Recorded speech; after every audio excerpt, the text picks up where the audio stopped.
Tired of all the crashes into power lines, buildings, and trees, the feds may be getting ready to crack down on hot air ballooning. And that has pilots worried about the future of their sport and the future of New Mexico's biggest event, Balloon Fiesta.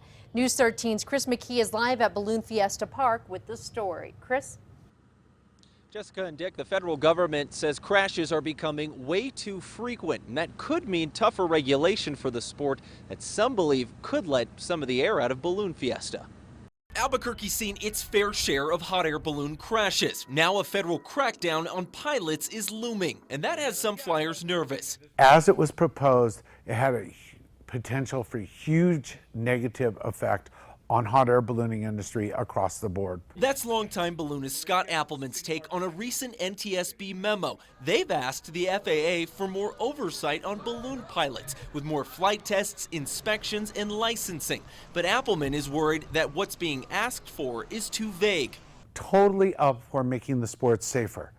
Regulating the heck out of it, I don't know if that's the answer. The feds are specifically targeting pilots who fly passengers around. They could come on in here and all of a sudden they got the exact same rules as we're flying international flights in a Boeing 777. Appleman, who runs balloon company Rainbow Riders, says he's worried the feds' red tape could push some casual pilots out of flying with excessive training, tests, and paperwork. I think that the cost of implementing the programs, this would become overburdensome to the recreational flyer. And Appleman says that could change Balloon Fiesta, with a possibility of fewer pilots coming here to fly and fewer pilots giving balloon rides. The Balloon Fiesta, people fly sponsors.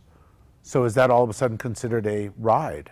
Therefore, yes, it's going to absolutely affect events across the country. While he says pilot training should be addressed, Appleman thinks the feds are on the verge of overreacting.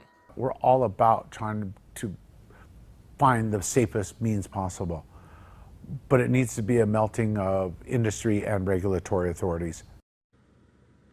The NTSB wrote that letter about a month before last week's Richmond crash, which was deadly. There is no timetable yet for when the FAA will decide on whether or not ballooning needs more regulation. Back to you. All right, Chris, the NTSB says almost 120 people have died in U.S. balloon crashes over the past 50 years.